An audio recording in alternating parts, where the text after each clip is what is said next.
Conversaremos con Mario Pastore, vicepresidente del directorio, y con Bernardino Fuentes, presidente del directorio de la Fundación Carlos Quintana, Crohn y Colitis Ulcerosa Chile, organización sin fines de lucro formada por pacientes y padres de pacientes que buscan de forma voluntaria apoyar e informar a las personas con enfermedades inflamatorias intestinales. Actualmente existen más de 1000 miembros inscritos a lo largo de todo el país. Bernardino, Mario, muchas gracias por aceptar nuestra invitación. Sí, muchas gracias por la instancia de poder mostrar y difundir la Fundación Carlos Quintana. Partamos por ahí entonces, Bernardino. ¿Por qué se llama la Fundación Carlos Quintana? La Fundación Carlos Quintana se llama así porque el doctor Quintana es el que inicia y que tiene la visión de que los pacientes de enfermedades inflamatorias intestinales necesitaban ser apoyados y estar unidos entre ellos. Y él los empezó a reunir en una especie de policlínico donde hacía algunas modos de intervenciones de grupales, ¿verdad? Y así tuvo por muchísimo tiempo. Y posteriormente un grupo de pacientes decide formalizar la fundación en el año 2006, cuando está el auge del GES, ¿verdad? Que muchas asociaciones de pacientes nacen en ese tiempo por la necesidad de poder ingresar a esta nueva sistema de salud que se iba, o estos nuevos programas de salud que era el GES. Entonces ese grupo de personas que era de pacientes, un poco para honrar al doctor Carlos Quintana, que fue el que le da el punto de partida, le ponen Fundación Carlos Quintana, pero es creada por pacientes, no es que el doctor Quintana haya creado la fundación. Y así nace la fundación el año 2006, se constituye hoy con personalidad jurídica y todo lo formalizado que corresponde. Perfecto. Y Mario, ¿cuántas sedes ya tiene la fundación a lo largo del país? Hoy día tiene, bueno, las casas central que en Santiago, y tenemos filiales en Coquimbo, Concepción y Temuco. En cada una de esas filiales hacer la misma actividad nuestra, pero focalizado en la región. En el fondo, toda la misión, objetivo y lo que nosotros queremos compartir con los clientes, con los pacientes, se hace en cada una de las regiones. Les comentaba al comienzo que su misión principal, ¿cierto?, es apoyar e informar. Actualmente, ¿cuántas personas están inscritas y cómo es la participación? ¿Hay reuniones semestrales, reuniones mensuales? ¿Cómo es la comunicación interna? Nosotros tenemos desde hace mucho tiempo el hábito o la costumbre, y también implementada de lo que nace del doctor Quintana, reunirnos periódicamente, y en esta ocasión es una vez al mes. Y eso se hace en Santiago, y las filiales también siguen más o menos la misma línea, ¿ya? Hoy día hay alrededor de 1000 personas, como decía, inscritas en las distintas filiales.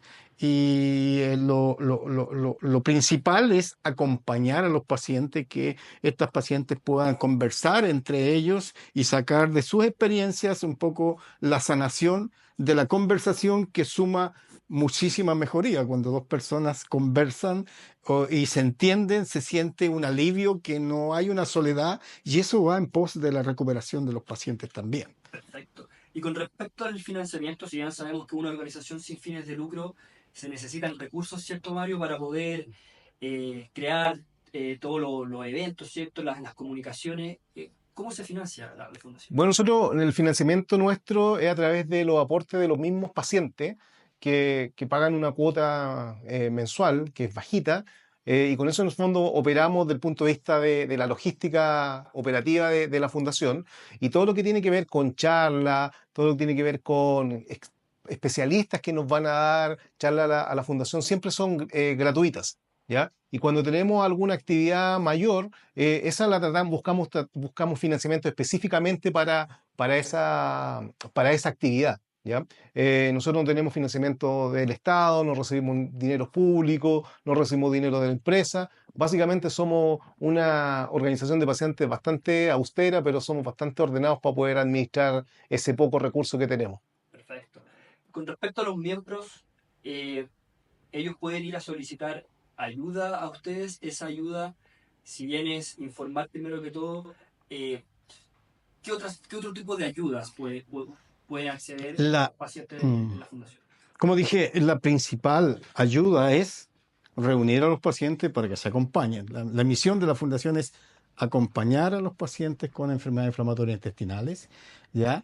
Por lo tanto, lo más importante es que se produzcan esas reuniones y los beneficios son a las membresías, o sea, a los miembros de la fundación. La fundación tiene miembros que por estar y pertenecer a la fundación, por inscribirse en ella y por pertenecer y participar activamente, tienen algunos beneficios directos. Pero también el beneficio más general y el más importante es que la fundación trabaja a nivel nacional, ¿cierto?, para implementar y empujar políticas públicas que vayan en pos de todos los pacientes con enfermedades inflamatorias del país. O sea, ese es nuestro trabajo por todos. Entonces nosotros tenemos un accionar con los miembros de la fundación, pero también trabajamos para todos los pacientes con enfermedades inflamatorias intestinales a través, como digo, de políticas públicas, que más adelante quizás vamos a hablar de algunas de las leyes que hemos logrado impulsar junto a conocidos eh, legisladores, ¿cierto? Y personas que nos han ayudado en este camino. Perfecto. Y hablando de políticas públicas, una quizá de las leyes que nos entrega cierta protección financiera es la ley Ricarte Soto, que garantiza el diagnóstico y tratamiento en enfermedades de alto costo, y las personas con colitis ulcerosa clasificadas como moderadas o graves o refractarias al tratamiento de primera línea están insertas en esa ley. ¿Es suficiente? Mira, la ley Ricardo Soto nació en el año 2015. Ahí partió la ley Ricardo Soto. En el año 2017 se incorporó el Crohn inicialmente y posteriormente en el año 2019 se incorporó la colitis ulcerosa. Pero la ley Ricardo Soto involucra solamente los tratamientos de alto costo, ¿ya?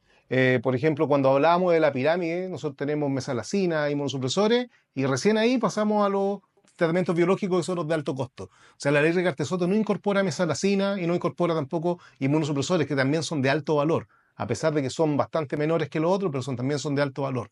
Entonces, y hoy día particularmente la ley Ricardo Soto no nos permite incorporar otros tratamientos que son de tecnología actual, que hay muchos pacientes que sí la requieren y por no estar incorporado en la ley, es insuficiente. Entonces eso es lo que nosotros hoy día estamos también tratando de trabajar junto con la sociedad médica, de impulsar esa necesidad de incorporar nuevos tratamientos a la ley Ricardo Soto para que haya una efectividad de equivalencia en términos de justicia del tratamiento. Porque hoy día hay pacientes que están en la ley Ricardo Soto con tratamientos biológicos y hay pacientes que no están en la ley Ricardo Soto y también tienen tratamientos biológicos que son de alto costo y de millones de pesos mensuales en algunos casos. Bernardino, algo que...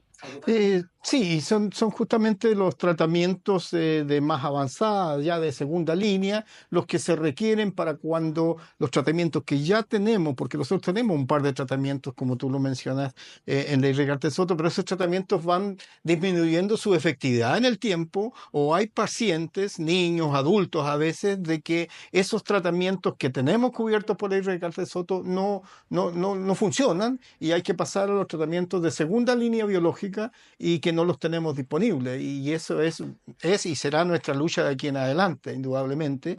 Y a pesar de todas las dificultades que hay con la ley Ricardo Soto, nosotros como agrupación siempre vamos a estar dispuestos y empujando para que se produzcan nuevas políticas públicas, como por ejemplo modificar la ley Ricardo Soto para que haya mayor recurso, ¿cierto? Porque hoy día el recurso de la ley Ricardo Soto prácticamente está cubierto, ya se está gastando todo, pero hay instancias de mejorar porque la ley Ricardo Soto es una excelente ley, es donde todos los chilenos tenemos puestos los ojos para solucionar los problemas cuando nuestro bolsillo no da. ¿Y cómo no va a dar si los costos son tan elevadísimos cuando necesitamos terapias biológicas? Y por lo tanto, el camino es ese, seguir luchando y tratar de correr el cerco y que las autoridades implementen nuevos cambios en la ley Ricardo Soto.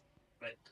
Mario, el 28 de abril del año 2023 se promulga la ley No Puedo Esperar. Así. Una ley relevante, ¿cierto?, que regula el acceso a servicios sanitarios y atención preferente a personas con enfermedad inflamatoria intestinal y ostomizados, donde se promueve su conocimiento y la no discriminación, en la ley 21.559. ¿Les podrían comentar un poquito con respecto a esta ley y por qué creen ustedes que es tan poco conocida? Bueno, la ley tiene su origen en básicamente los síntomas más recurrentes que tiene la enfermedad inflamatoria intestinal, que son las urgencias de ir al baño. ¿Ya? Ese es un poco el origen de la ley y tiene que ver con la necesidad de los pacientes y de las experiencias que han tenido los pacientes durante su peregrinar con la enfermedad. Entonces, la ley nace con ese fin y el objetivo es, como tú lo indicabas, principalmente el acceso al baño. Hoy día la ley indica que el acceso al baño a los comercios en general y a los estamentos del Estado en forma gratuita y expedita. O sea, en el fondo expresamente lo indica la ley. Y por otro lado, la atención preferente es de público. Y eso es mucho más fácil de entender, que tiene que ver con atención preferente como son hoy día las embarazadas, tercera edad o minusválidos. En el fondo nosotros nos podemos poner en esa misma fila cuando tenemos que ir a hacer un trámite a un comercio o una institución pública. Y tiene que ver, y hoy día nosotros, el sábado 18 de mayo, recién pasado, lanzamos una página web que se llama nopuedoesperar.cl y que tiene que ver exclusivamente con la ley No Puedo Esperar, la 21.559, porque hoy día lamentablemente no es una ley conocida, a pesar de que toda ley que de la República es publicada en el diario oficial tiene que ser conocida y sabida por todos los ciudadanos. Hoy día seguimos teniendo dificultad para que los pacientes tengan accesos preferentes, tengan acceso al baño de los comercios en general, y también estamos trabajando justamente con eso y estamos trabajando con Metro, con algunas cadenas de comercio, con cámaras de comercio, para poder en el fondo llegar a lo macro y que en ese sentido estas cámaras y estas agrupaciones de comercio puedan bajar a sus afiliados esta información, que es súper importante. Perfecto. Sí, y bueno, esta ley quizás todas las leyes es difícil que las conozcamos. La mayoría de nosotros no conocemos las leyes y cuando los fiscalizan recién decimos, ah, esto existe. Y la ley dice que tiene que ser conocida por todo el ciudadano. Sin embargo, esta ley yo creo que he encontrado una razón ahora mismo que tú haces la pregunta, que quizás sea porque normalmente las leyes que están apegadas a situaciones, sobre todo humanas, nacen de algún hecho, como por ejemplo la ley Zamudio, nace de un hecho difícil, ¿cierto? Y trágico en algún caso. Y así muchas leyes que llevan nombre de personas y son conocidas porque antes de la ley ya hay un impacto que cuando sale la ley están todos pendientes de por qué fue y conocen por qué fue el motivo de esa ley. En el caso nuestro no, porque somos una enfermedad un poco más oculta, difícil de conocer, incluso un poco antisocial en el buen sentido de la palabra, ¿cierto? Porque nos limita a exteriorizar. La mayoría de los pacientes o las personas que cargan esta enfermedad no exteriorizan su condición y eso nos hace desconocidos. Entonces, sacar una ley así, que nace de nuestras necesidades, es más difícil sociabilizarla. Y ahí está el trabajo de la Fundación y de muchas personas y instituciones que nos están ayudando. Y la idea es que lo vamos a lograr, aunque sea en 5 o 10 años. Al final va a tener que ser conocida igual. Perfecto, muy bien. Mario, ¿algún proyecto de ley actualmente en discusión o propuestas de proyectos de ley con respecto a la enfermedad de Crohn y colitis ulcerosa? Hoy día particularmente no tenemos ningún proyecto de ley que estemos trabajando como fundación. Sin embargo, nuestro objetivo hoy día es poder incorporar, trabajar con la sociedad médica para poder incorporar los nuevos tratamientos a la ley Recarte-Soto. Ya ese es un poco el objetivo que nosotros estamos empujando la visibilización de la ley 21.559, la ley No Puedo Esperar, y tenemos en carpeta poder empezar a trabajar con el tema de GES. Ese en el fondo sería como el paso del nuevo proyecto desde el punto de vista de ley. Básicamente estamos trabajando con lo otro porque la verdad que necesitamos consolidar la información de que la gente, la sociedad, las autoridades conozcan la ley, no puedo esperar, y también por otro lado incorporar estas nuevas tecnologías de medicamentos biológicos a la ley Recarte-Soto. Perfecto. Bernardino. Sí, lo que dice Mario es cierto. La verdad es que estamos abogando por nuevas terapias y esa es una de nuestras metas, pero también es cierto de que nosotros ingresamos a la ley Recarte Soto sin tener cubierto las canastas, el diagnóstico, tratamientos bases como son las mesalazina, los inmunodepresores, ¿cierto? Que es lo mismo, también los corticoides, que es la base del tratamiento, y eso debería estar cubierto primero por GES. Y la segunda línea la segunda línea de medicamentos que son los biológicos, estar cubiertos por ley Ricarte Soto. Nosotros no tenemos cubierto la primera etapa, y eso fue algo bien particular que ocurrió, que nosotros pasamos directamente a ley Ricarte Soto sin tener cubierto el diagnóstico y el tratamiento base. Entonces tenemos que trabajar para que eso sea incorporado, porque hoy día es muy importante el tratamiento, o sea, el diagnóstico. Es muy importante el diagnóstico y no lo tenemos cubierto.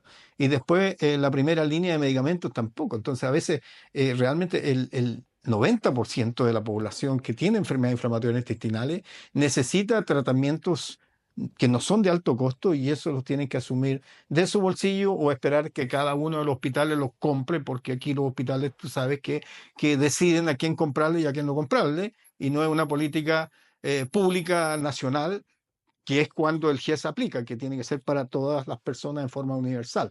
Entonces, ahí es una complejidad que estamos al debe, y yo creo que por ahí también tenemos que trabajar, y es, yo creo que lo más próximo que vamos a empezar. O sea, al fin y al cabo, que ingrese, ¿cierto?, al GES para garantizar las cuatro garantías: acceso, Indudable, sostenibilidad, claro. protección financiera y Sí, oportunidad. Exacto.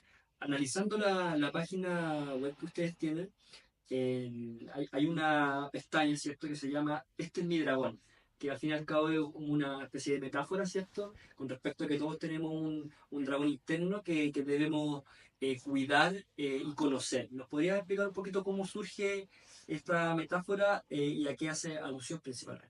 Bueno, ese es un libro que escribió Sebastián Castro junto con un ilustrador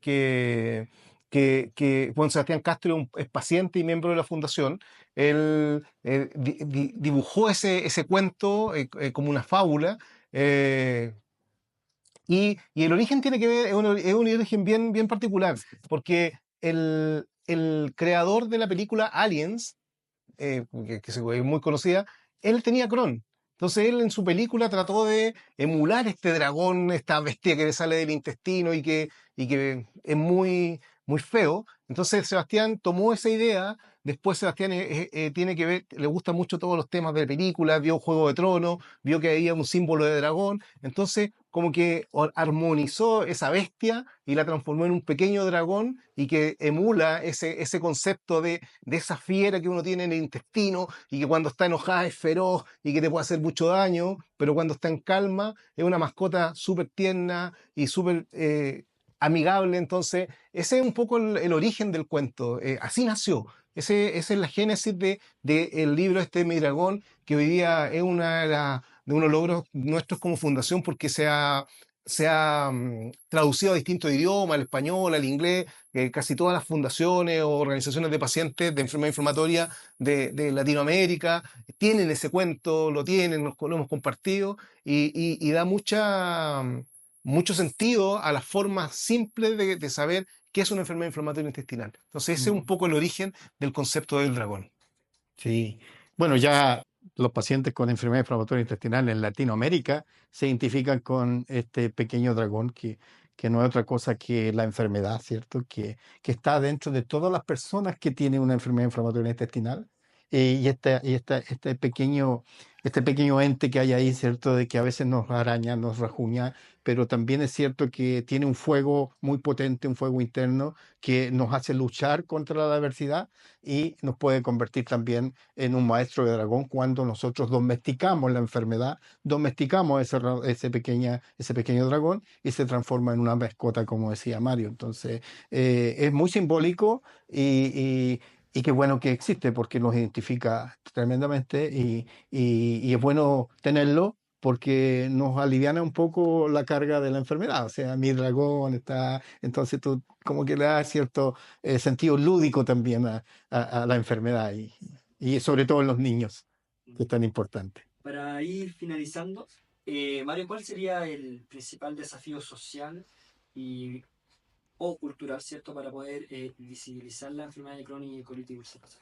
Bueno, hoy día el desafío es súper grande. De hecho, yo llevo 10, 11 años en la fundación y creo que es lo mismo que hemos ido trabajando durante todo este tiempo, por lo menos desde que yo estoy acá, que tiene que ver con visibilizar la enfermedad, incorporarla en la sociedad civil, que la sociedad civil entienda y tenga la empatía necesaria para los pacientes, y por otro lado las autoridades también, que en el fondo nosotros somos pacientes, entre comillas, con una enfermedad visceral, que somos invisibles, que en el fondo si nos ven, nos vemos sanos, no tenemos una herida, no tenemos una enfermedad que se lleva por dentro y que en muchos casos es muy dura, es muy dura. Tenemos pacientes que lo pasan muy mal, que lo invalida para poder estudiar, para poder ir a trabajar.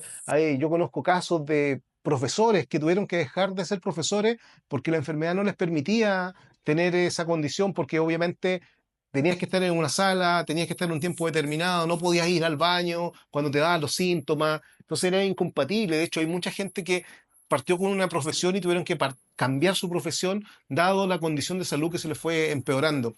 Entonces, el llamado a la sociedad hoy día, a la sociedad civil, a las autoridades, es un poco de la empatía con los pacientes con enfermedad inflamatoria, que los entiendan, que no, que vean que mañana podría ser cualquier persona. La enfermedad inflamatoria le da el rango etario, es súper amplio. Hay personas que le da muy pequeño, a mí me dio a los 40 años, hay otras personas que tienen 50 años que les dio después. La vida que tenemos hoy día en el mundo, en Chile, es una vida acelerada, llena de estrés, de elementos ambientales contaminantes, de ultraprocesados, y son todos factores que hoy día que no está determinado específicamente cuál es el origen, pero todos esos factores confluyen y ayudan a que podría potencialmente activarse una enfermedad inflamatoria intestinal. Sí, bueno, Chile hace tiempo que va en vías de desarrollo y eso es también motivo que aumenten las enfermedades inflamatorias intestinales, porque es una enfermedad que se tiene mayor incidencia en los países que van desarrollados, ¿cierto? E incluso en Europa como que pasó la gran ola de enfermedades inflamatorias intestinales y hoy día se mantiene la prevalencia y en países emergentes como Chile y otros está creciendo la incidencia de estas enfermedades y podría en cualquier momento una persona de habita esta tierra o estos países enfermar por las condiciones que Mario acaba de mencionar, ya sean ambientales y de todo lo que significa vivir a un ritmo como vivimos hoy día. Entonces, el llamado un poco es a ser empáticos, ¿cierto? Y también pensar, y eso a lo mejor los hace reflexionar, ¿cierto? De que nos podría tocar a nosotros alguna vez. Y, y por eso mismo es súper importante que se concientice a la gente de que esto nos puede pasar a un hijo, por ejemplo, y ese hijo no va a poder ir a la universidad o va a tener dificultades en su vida de pareja cuando recién sale a la vida una persona que tanto afecta a los mujeres y hombres jóvenes que recién se inician y se encuentran con estas dificultades para poder convivir en lo que debiera ser natural, ¿cierto? Ir a una convivencia, ir a una fiesta, salir con los pololos, tener una relación íntima sin dificultades. Todo eso es afectado por la enfermedad inflamatoria intestinal. Entonces, es nada más que llamar a la ciudadanía a ser consciente y a conocer esta enfermedad y pensar que es lo que podría tocarnos y es parte de la vida que vamos a seguir viviendo en estos años que se nos vienen muy apresuradamente. Bernardino, Mario, muchas gracias por aceptar la invitación. Eh, Dejamos la cámara para que puedan dar un mensaje a la comunidad, si es que algo por ahí se nos fue quedando en el tintero. Por favor. Yo creo, bueno, tú lo vas a editar, así que da lo mismo. Yo creo que ya prácticamente lo dijimos todo, pero el mensaje es casi el que acabo de repetir, de que eh, la verdad es que tenemos que pensar un poco más como personas, ¿cierto? Tenemos que ser un poco más empáticos con las personas que están al lado nuestro. Tenemos que pensar más en la persona humana como dice el doctor Quintana, la persona humana es tremendamente importante y en estos últimos años y tiempos hemos sido muy individuales. Ayer conversaba con un trabajador y me decía, don Bernardino, las personas hoy día tienen la mente negra, me decía, y se refería a que somos muy individuales. Él me decía, pero la gente hoy día es muy individual y tiene la mente negra, me decían, porque todo lo hacen en pos de sus propios beneficios y no piensan en los demás. Yo creo que el mensaje no tiene mucho que ver con nuestra patología, con nuestra enfermedad, pero el llamado es a vivir un poco más como persona humana que como un habitante de este mundo sin mayor sentido y proyección.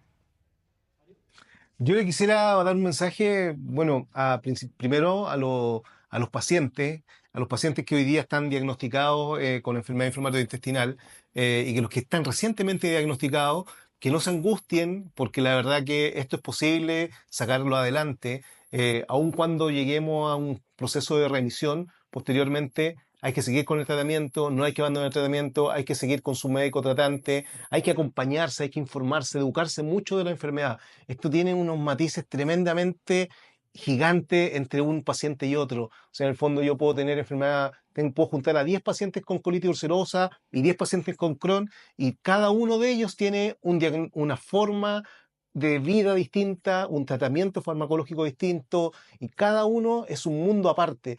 Cada paciente es una realidad aparte. Entonces, nunca se angustien, van a llegar al momento de llegar a esa sintonía fina de poder tener ese